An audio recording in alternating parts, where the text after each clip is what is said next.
Hi, this is Nancy L.T. Hamilton. We're back. So today I'm going to just show you a couple little tricks that I've picked up, either thought of or stole from somebody else's ideas. We will get to that now. So I had a viewer send me an email, and she had very little money and she really wanted to flatten the edges of her wire flush and even, and didn't want to buy the miter cutting jig vise thing. And I was thinking, okay, what's a cheap thing that she could do? And I tried a bunch of different stuff, and I came up with a pair of rather wide flat nose pliers that has, in this inner edge here, is pretty flat. And what you can do is put your wire all the way into the edge here, and it works just like the miter cutting jig. Is I would put this over my bench pin if it was up, and just file across the top of the pliers to make the wire flush and flat. And then I thought, well, hell, you could probably do this with metal too. So one of the issues was how to line this up. Of course, you need one straight edge like you do with the miter cutting jig, but you know, it's like, how do I know if this is square or flush? So what I did was I just drew a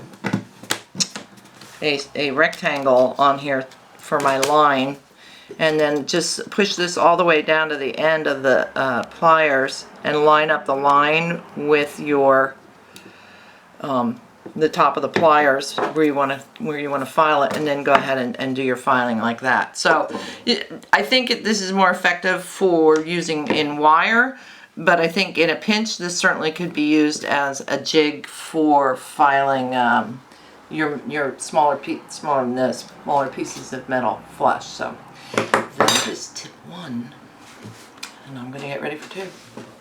So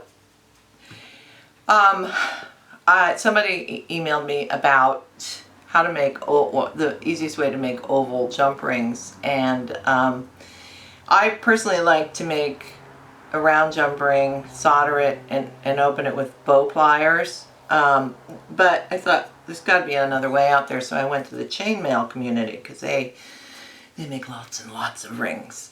So one of the videos I found, which I do have a link on my web page titled, I think, Jump Rings is the name of the page.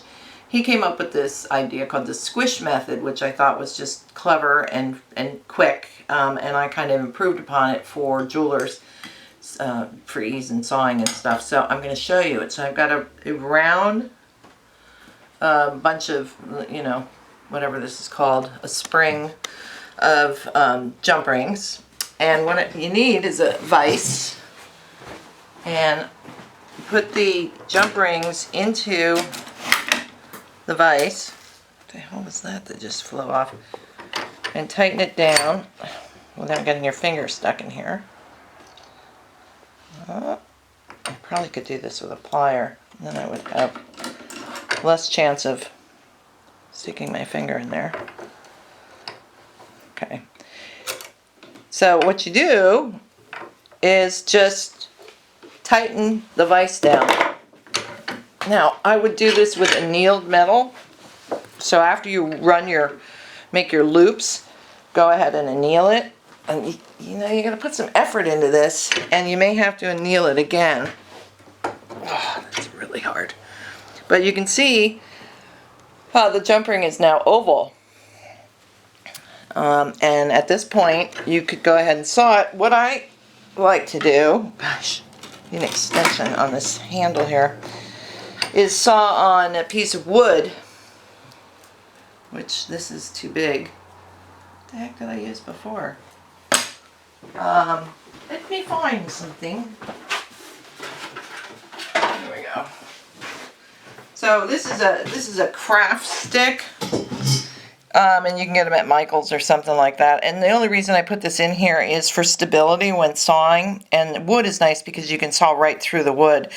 So I would wrap masking tape all around the outside of this, and then put it in my bench pin, and just saw right down the side here to make my jump rings. So that's the Squish Method. And another method that we came up with, well, not we, somebody else came up with soldering 2 pieces of wire together, and I thought, well, it might be easier to just take 2 small dowels, file interior edges flat, which I did, and glued them together. I clamped them with a C-clamp, and you can saw right through this to cut the jump rings. Here's the ones made using the, actually those aren't them, this is them. This is from a whole different idea. Out of there. So these are the ovals made using the 2 round sticks together, and then this is the ones made using the Squish Method. And here's a little chain I whipped together using the ovals. So that's it for the little tippies today, and plus my studio tour, which you probably saw before this. So thank you for coming. Welcome to the new studio, and hopefully soon we will have more exciting and fabulous videos for you.